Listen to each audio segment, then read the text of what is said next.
According to many news articles and potentially your favorite BBL realtor on Instagram, there is a lot of price reductions happening on the real estate market, and you might be feeling that tinge of hope in your heart again, saying, oh my gosh, will I maybe be able to be a homeowner this year because the prices are dropping? Now, before you get all excited on me, I need you to stop and listen, because there's a lot of mistakes that happen every time prices start dropping. Believe it or not, this happens maybe once, maybe twice a year. And this exact same thing happened as well the year before. So I need you guys to take a step back and just reevaluate some things and learn from this video. So that way, whether you're going to do it now or you're still waiting, you need to kind of adjust your flow a bit. Okay. So first things first, let's start with number one. Number one is going to be, what does it actually mean that the prices are dropping? Now, you might think in your head it's happening something like this. The houses that I really like are at $400,000 right now, and I can't afford it. And when you see price reductions are happening or houses are selling for cheaper, you're thinking maybe, oh, those houses are now going for $350,000. And now things are happy. Like magically, when you look up your preferred home search site, that they're going to be magically $50,000 cheaper, right? Realistically, that's not how it happens. Let's say I have a house for sale for $400,000 and I've had it on the market for, I don't know, 120 days, nothing happening, no offers, no nothing. Some might say, actually, most might say that this house is probably not worth $400,000, right? But I don't know, who's to say? But a price reduction is when they officially reduce the price on the MLS, and then now you'll see it going for $380,000. Now you'll see that it'll take one price reduction to the data, and now your favorite realtor is saying that prices are dropping and it's a great time to buy. But what does this really mean? Just because the active price dropped by $20,000 does not mean that the house is now going to magically sell. As a matter of fact, as someone who just deals with freaking buyers and sellers all day long, I can tell you that you can do this for a listing and it still won't sell. It still might not be enough. They eventually will get to the point where they reduce it enough, or then magically it will hit the right price, and then it will start showing activity. It will start showing showings, offers, all of that stuff. So you don't need to focus on the price reductions. Get that number out of your head. That is just purely marketing. Let's get this straight. People telling you that prices are dropping, you have to be mindful of who's telling you this. If a real estate agent or lender is telling you prices are dropping, they're just trying to tell you something so you can get that pre-qualification done and start looking for a house so they can get their next 2 to 3% check from you in about 2 to 3 months. Okay. That's all they're doing. What you need to analyze when you're analyzing data is not the price reductions. What instead you need to realize is, what are the actual sold numbers looking like? Are they actually selling, and at what price are they selling? Let's use the same example. If this same house that was for $400,000 gets reduced with $300,000 to $380,000, and now it happens to happen at the same time as like hundreds of others, so now you've been marketed that prices are dropping, and you go look for a house and you find this house and you're like, okay, I really like this. It's $380,000. It just shows price reduced. Great, amazing. Let's go. Let's make an offer. And you buy it for $380,000. Well, that's wonderful and all. But what if you would have done some research and would have realized that houses around this house aren't selling for $380,000. They're selling for like $350,000, right? Or they're selling for like $360,000. What just happened there is you happen to come in, and there's a specific marketing that got you to come in again, and you went and you bought a house, but you still bought it for too much, right? Don't let these marketing terms, like there's a lot of price reductions happening right now, there's a lot of this happening in the market right now, be the only reason why you step into the housing market. Instead, you're not looking at marketing. You're focusing on your own personal goals. What are your personal goals? Maybe there's a specific down payment you're saving for. Hey, I'm not going to start looking until I have about $25,000 saved in an account just for houses, separate from my emergency funds. Hey, I'm not going to start looking until I've paid off my credit card debt. Not completely off, at least paid half of it, or paid off where I only have 30% left on my card balance. So that way I don't feel like my credit card company is like my second boss after my boss at work, right? Like there's specific goals that you're actively aiming for. And when you build your your home buying journey off of something like this, where like once you've accomplished these goals, then you step into the market, you look at things a little bit differently. Now, you're not looking at houses because the price was reduced. You're looking at any house, you're stepping in, you're finding out what's the following situation. How many days on market does it have? Is there any offers or current interest? This one is an asterisk because you have to have an agent that knows how to tell when they're kind of BSing you or not BSing you, right? Sometimes they tell you there's offers, but there really isn't. What do the comps look like? Are houses selling for around that price? Right now, I'm dealing with a situation where a client of mine, we're looking at a house that's worth, or listed, I should say, for 600. They just reduced it from 620 to 600, and there's no offers. There's no showings. There's not really that many sales happening around the area. There was one sale that happened like maybe 3 months ago, but the house had a much bigger yard. It had a really nice pool, and it backed up into like an Arizona mountain, like a nice cactus and dirt and, you know, narcos flying over, whatever you imagine Arizona, that's what it has.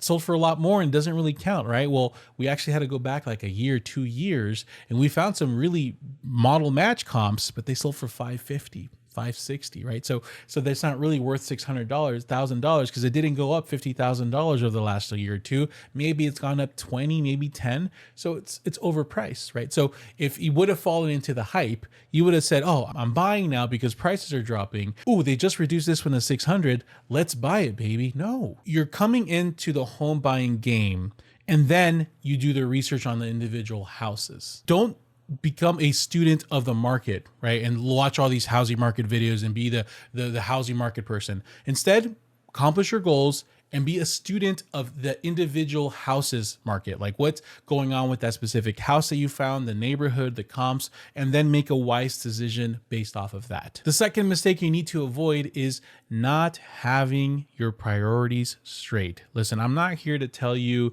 which priority you should have straight. We're all different people. We all have different backgrounds, but you need to understand that for a lot of you guys, a price reduction really doesn't do much for you. It only really like satisfies your ego, and maybe long-term it helps a bit, but let's like really break down what it means when you get a price reduction. So if you're buying a house for $500,000, okay, let's say you're looking for it and you get it price reduced, you buy it for like, let's say $480,000. What just happened? Well, first of all, you're going to be able to freaking be the freaking top dog in your party. You're like, "Hey, this house right here, I got this $20,000 off." Yeah, that's right. I'm the top dog here. Okay. So you can brag about it. You can like say, "Hell yeah, I did it. What's up? What do you want to do?" But if you really boil down, what did that really do? Well, let's see. So for $500,000 using 3.5% FHA, your monthly payment was about $3,564, right?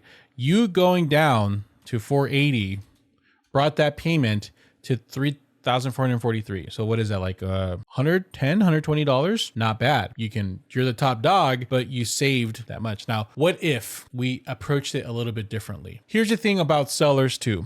Sellers also have an ego, and you need to know how to use their ego against them. When you try to negotiate a seller down $20,000, even though they're going to net 480, they see that as an ego loss. Like they took a hit, you freaking out negotiated them. Now, believe it or not, you could potentially get more from the seller if you let them think they won. If you were to make an offer at list price, right? You didn't go for 480, but maybe instead of asking for $20,000 off, maybe you asked for 25, maybe $30,000 off of concessions. I don't think you need that much, but let's just say you were able to get a combination of both. Maybe you say, "Hey, we got them down to 490, but we also were able to get an additional $15,000 of closing costs." Obviously, if the sellers look at A and B, you would think they would choose A, but B somehow makes them think that they won. They can tell people, "I sold it for 490, only 10,000 below." But the concessions isn't really noted on public record.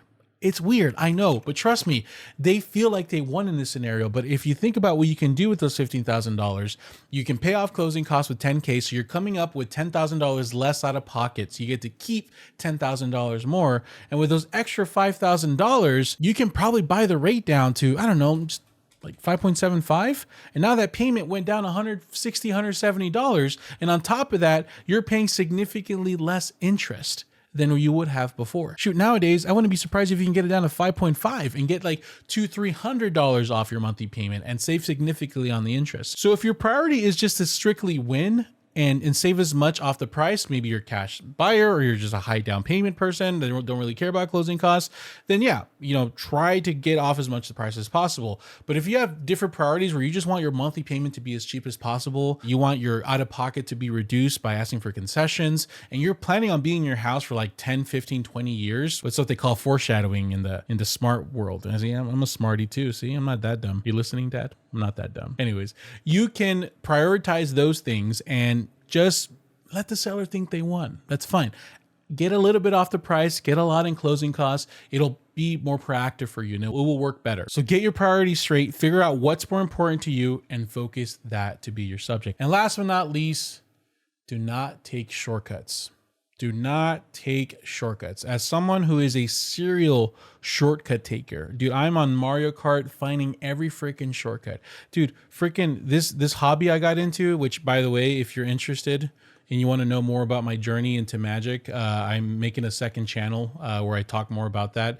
Don't watch it unless you're into magic or TCG, okay? There's the link right there.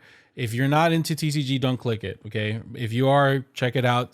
I don't know if the videos will be up by the time this comes out, but I'm making videos about that. I found out about proxying, right? And proxying is like a card will go for like, $80. And I don't want to spend $80 for a card, so I'll print it out and I'll put it on the freaking sleeve.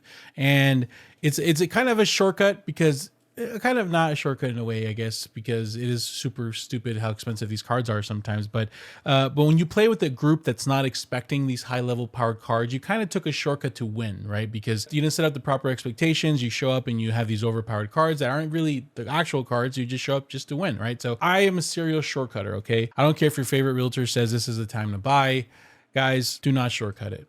Don't go get down payment assistance programs. Right now, new builders are giving realtors extra commission if we bring a down payment assistance buyer. I wonder why is that? There's one freaking builder giving 4.5% commission to any agent that brings a buyer with down payment assistance because they're making so much money off that down payment assistance program. It's insane. Don't shortcut this. If you don't have the down payment ready right now while prices are dropping, be patient. If you're not in a position to buy your next house and have it be a long-term house that's like 10 plus years, be patient. Unless you're in a weird different situation where you're like, I'm only going to be here 3-5 years and I have a specific plan. I'm going to be saving. I'm going to be doing this, then good for you. Then do that. But it's not that easy anymore. For most people, the majority of people should be buying extended longer 10 plus year houses. Very small percentage of people should be doing the 3-5 year and making them into rental strategy kind of situation, right? It's completely different. Do not shortcut it. Just because you see a shiny sale sign doesn't mean you should sacrifice yourself and put yourself in a position where, yeah, you'll probably be able to buy the house. You probably are in a position to buy, but you probably shouldn't have done that because now you're into a house, you have low savings, you're barely getting by, you get yourself injured somewhere, and now there's your health bills, and boom, now you're in a position of negative monthly income, and now you can't make your payment, and now you're getting foreclosed on. Just watch out for these headlines. When the time is right, the time will be right, and regardless what's going on with the market, you can find something that works for you. When things were like super slow during the summer, and it was like, oh my gosh, like the houses are so expensive, I was having easier time getting better deals then than now. Now when the prices are dropping, sellers are for some reason just so hard and don't want to really negotiate with you, probably because they just reduced the price and they're in a lesser place to do that now, right?